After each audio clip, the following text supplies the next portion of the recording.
Alimul Hakim. Rabbi shrah li sadri wa yassir li amri wahlul 'uqdatam min lisani yafqahu qawli.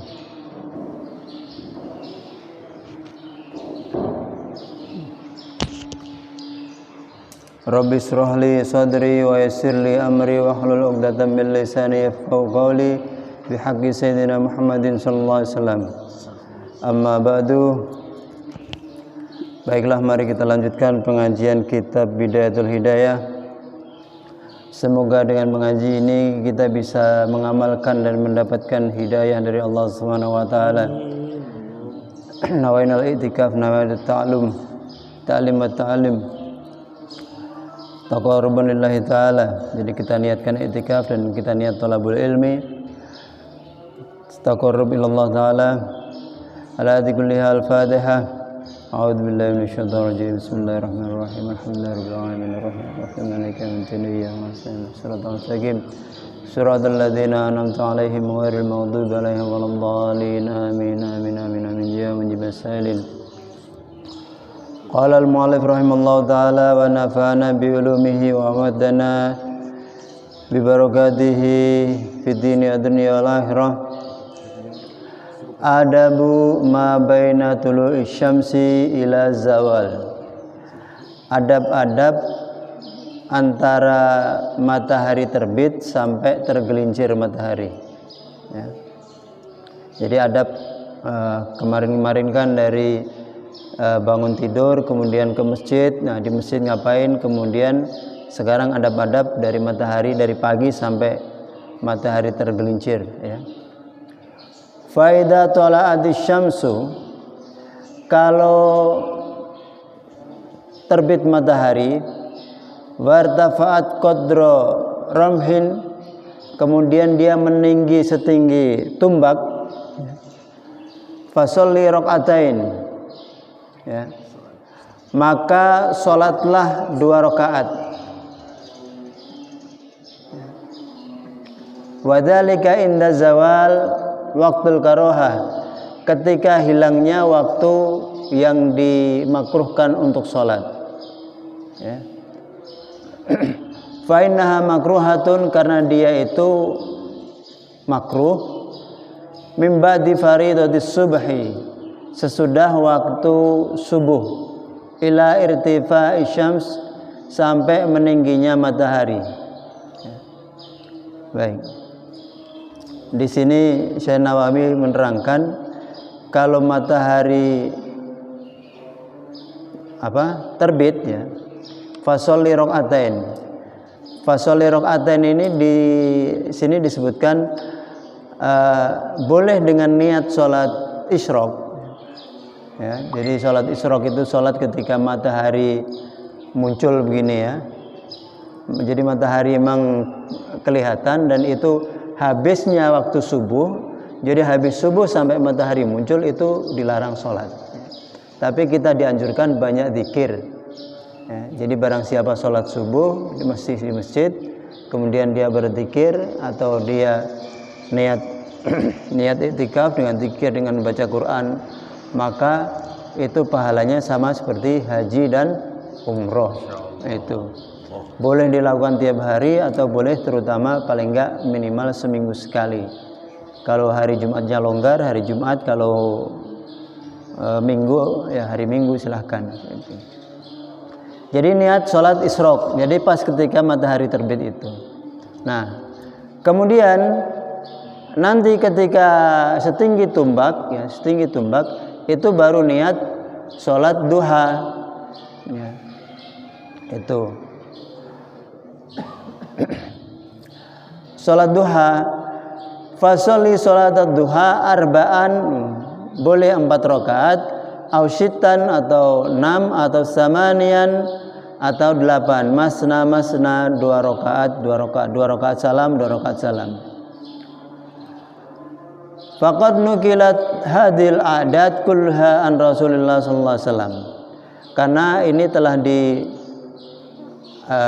ada hadis nakli, ada, ya, bersumberkan dari Rasulullah sallallahu alaihi wasallam. Bahkan dia maksimal sampai 12 rakaat, ya, gitu. Barang siapa yang dia sholat 2 rakaat, maka dia tidak tercatat sebagai orang yang lalai. Jadi istilahnya dia isi absen duha. Jadi minimal 2 rakaat. Termasuk juga sholat malam, kerjakan sholat malam minimal 2 rakaat, meskipun seperti memerah susu. Jadi sholat ngebut itu ada DP dalil, ya. Sholat lama sampai kaki bengkak DP dalil juga ada. Tapi itu istilah Jawa itu ngono ya ngono, tapi jangan ngono. Begitu ya. Sholat ya sholat cepat, tapi jangan terlalu cepat juga. Itu istilahnya Nabi mubalaghah ya. Nah, berarti kalau sholat cepat itu DP ayat sunnah yang baca atau cuma Fatihah? Minimal supaya orang dapat pahala kesunahan minimal 1 ayat. Waladhdallin amin yasin Allahu akbar. Nah, itu dapat pahala. Sah. Waladhdallin amin ruku juga boleh, tapi kan orang dapat pahala baca suratnya itu. Jadi sholat cepat ada dalilnya, sholat sampai kaki bengkak juga silakan. Ya itu. Itu. Tapi tentu dengan tumakninah itu boleh. Nah, dari sholat malam sekalipun 2 rakaat, sekalipun memerah susu, itu menunjukkan biar cepat ya. Katakanlah tidak terlalu tumakninah itu boleh itu. Tapi kalau dengan tumakninah tentu afdol, lebih sempurna. Itu. Nah kalau di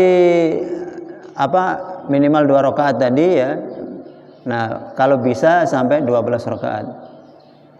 Wassalatu khair kullaha, dan sholat di waktu itu semuanya merupakan suatu kebaikan. Faman syaa falyastaktsir, dan barang siapa berpingin maka dia boleh menambah rakaatnya. Waman syaa falyastaklil, hendaklah kalau mungkin waktunya sempit, nah dia sedikit saja.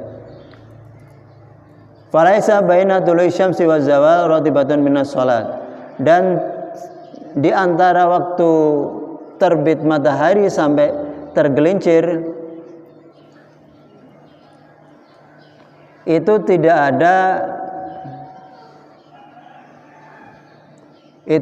ada sholat yang diatur secara khusus ya, karena memang waktu itu waktu mungkin untuk aktivitas kerja.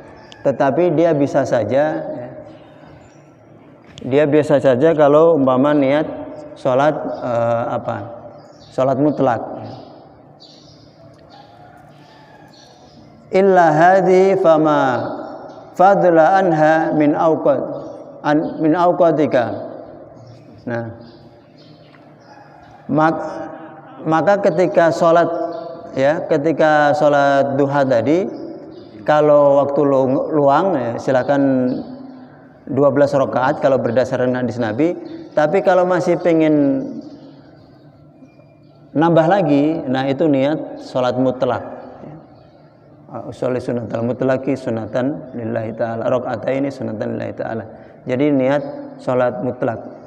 Sholat mutlak itu gampangannya sholat daripada tidak ada kerja, sudah orang sholat 2 rakaat, mau sampai 100 rakaat itu boleh, yang penting 2 begitu. Nah ya, terus ketika matahari habis sholat duha tadi dan sampai seterusnya, itu hendaklah kita membagi waktu ya. Fama fadla anha min awqatika falaka fi arba'atun halat. Maka di antara waktu-waktu itu ada 4 keadaan ya, 4 bagian yang bisa kita kerjakan. Al-halatul ula, yang pertama adalah wahya afdal antusarrifahu fi talabil ilmin nafi fid din. Jadi yang pertama, usahakan untuk mencari ilmu yang bermanfaat di dalam hal agama. Dunal fudul alladhi akabban nas alaihi, tanpa sebentar.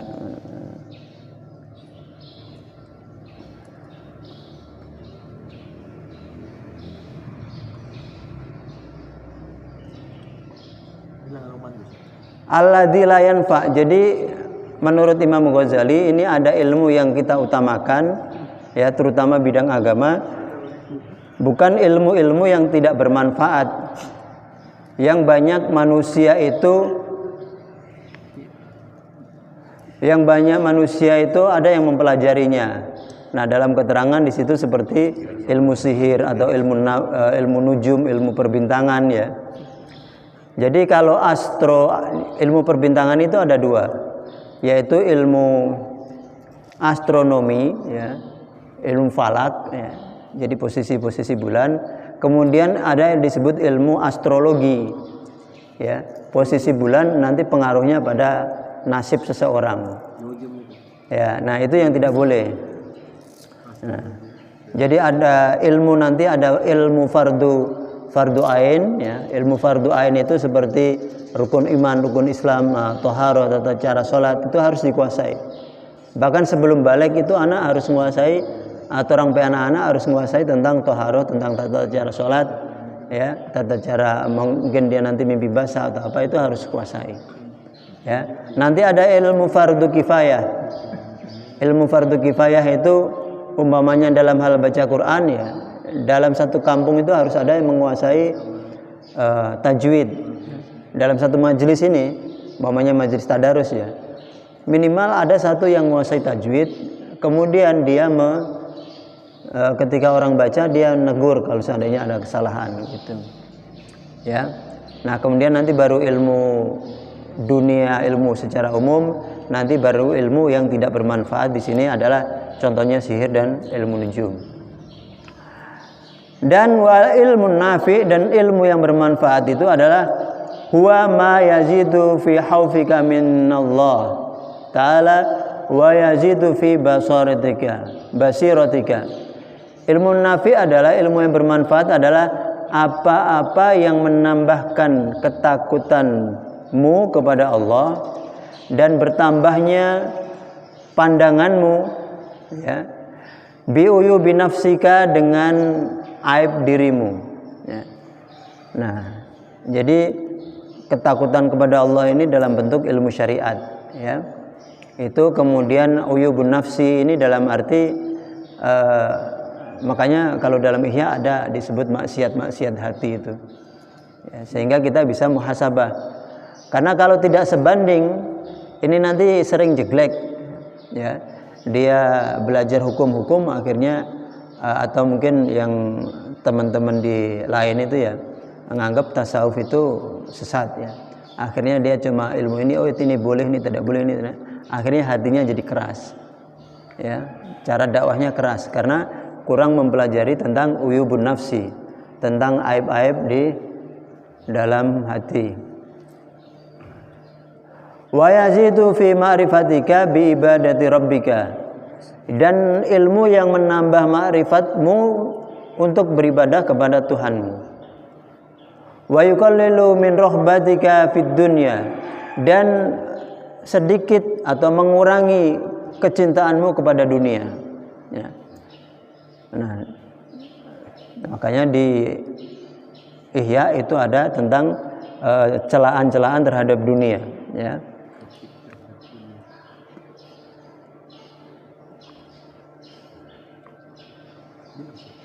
Wa yazidu fi rabbatika fil akhirah, dan menambah kecintaan kita kepada akhirat.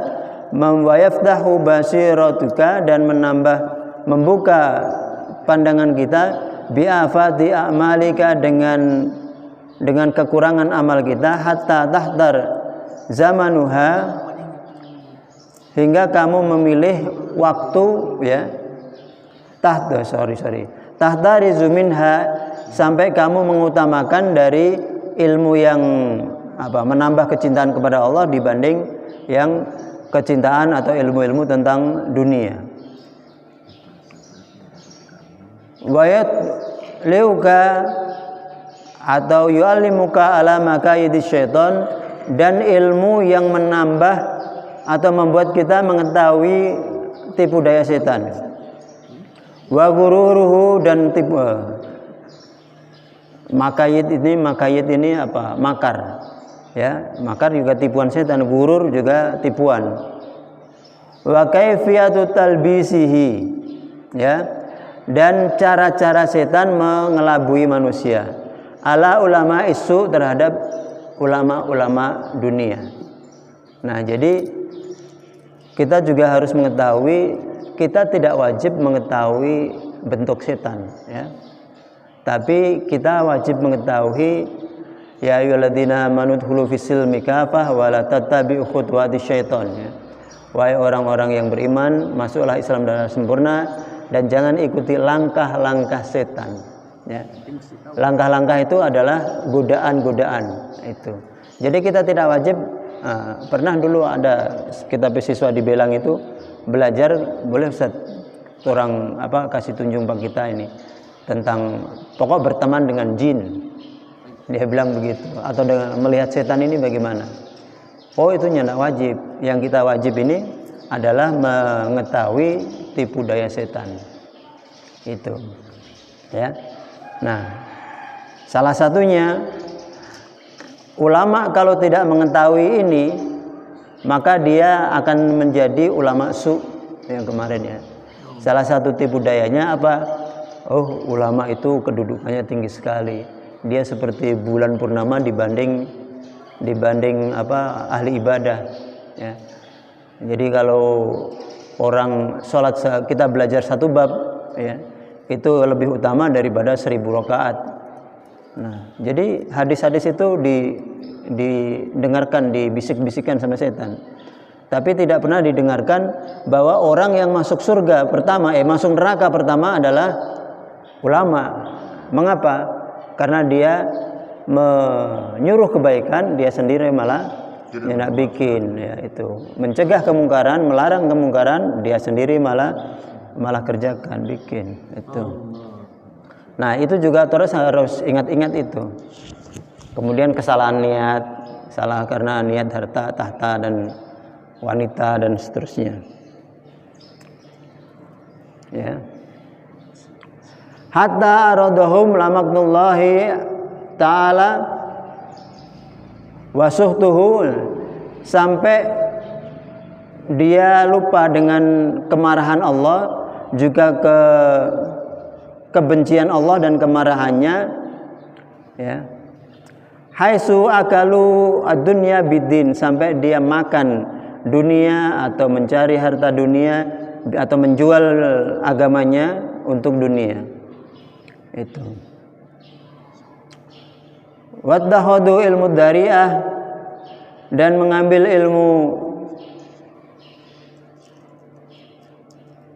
ilmu agama tadi, wasilatan ila ahdi amwalis salatin, sebagai wasilah untuk mendapatkan harta para sultan, ya.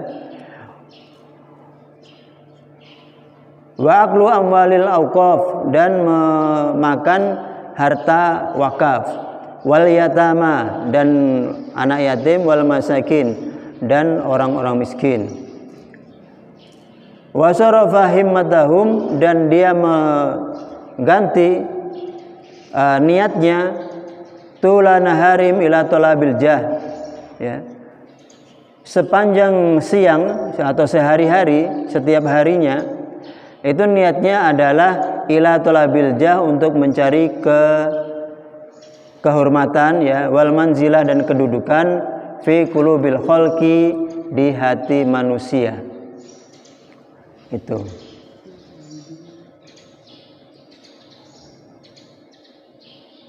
Wattarrahum dzalika ila mura'ah, dan mendorong mereka untuk pamer, ya, wal mumarah,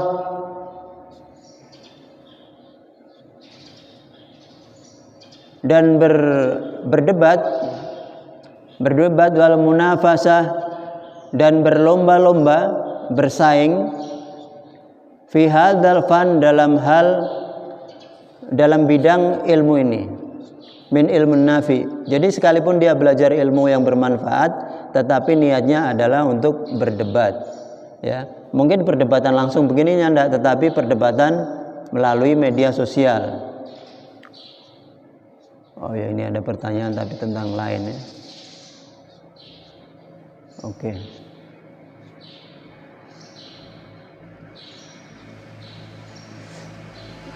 Baik. Dan ini qad jama'na fi kitab Ihya Ulumuddin. Dan ini telah kami kumpulkan, telah kami bahas secara lebih mendalam di kitab Ihya Ulumuddin. Ya. Itu. Lanjut. Atau cukup?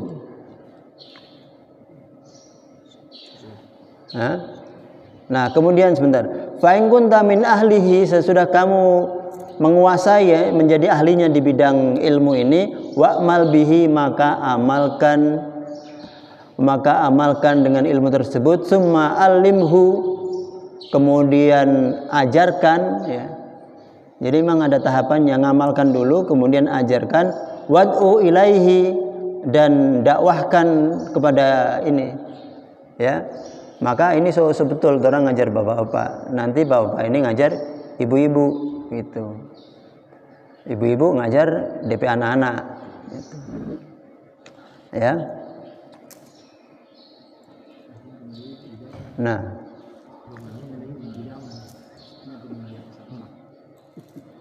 maka yang seperti itu dia akan dipanggil sebagai aziman.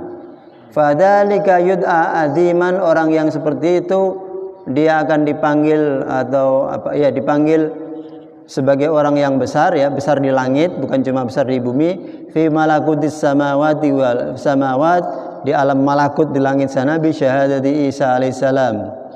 Ya. Dengan nanti Nabi Isa ikut bersaksi. Ya. Jadi biarpun sedikit, tapi pertama kita ketahui dulu, habis itu wa'mal bihi, kita amalkan, wa'allimhu, dan kita ajarkan, wad'u ilaihi, dan dakwahkan kepada ilmu-ilmu yang bermanfaat ini. Ya. Itu. Nah, kemudian nanti baru wa idza faragta min islahi nafsi dhahiran wa batinan wa batil syai' min awqatika fala ba'sa an tastaqil bi ilmi madzahib. Nah, jadi sesudah ilmu yang bermanfaat mengetahui tentang aib diri tadi, nanti baru belajar tentang ilmu madzahib, ilmu madzhab, perbandingan madzhab dalam fikih, untuk mengetahui cabang-cabang dalam masalah-masalah fikih tentang beribadah maupun hal-hal yang lain. Ya. Itu. Jadi Bapak Ibu sekalian, ilmu yang bermanfaat itu ilmu yang kita amalkan, kita ajarkan, dan kita dakwahkan. Yang pertama tentu kepada diri sendiri, kemudian pada keluarga. Ya. Jadi mulai dari kemarin tentang zikir-zikir ya, ketika wudhu, ketika masuk masjid, dan lain sebagainya. Nah, sesudah itu ketika masuk siang hari begini, maka sisihkan sebagian waktu untuk belajar. Itu nanti ada waktu untuk bekerja dan waktu untuk ibadah, yaitu pada pertemuan-pertemuan mendatang. Memang masih tebal ini. Jadi nanti kalau yang tidak selesai berarti itu orang lanjut sampai habis Ramadan ya. Itu. Ya. Terima kasih. Di sini ada pertanyaan tentang dari Bapak Jufri. Ya. Ustadz mau bertanya, sholat asar bisa dijamak takdim pada waktu sholat Jumat? Terima kasih. Ya, jamak takdim dengan sholat Jumat, bagaimana Ustadz?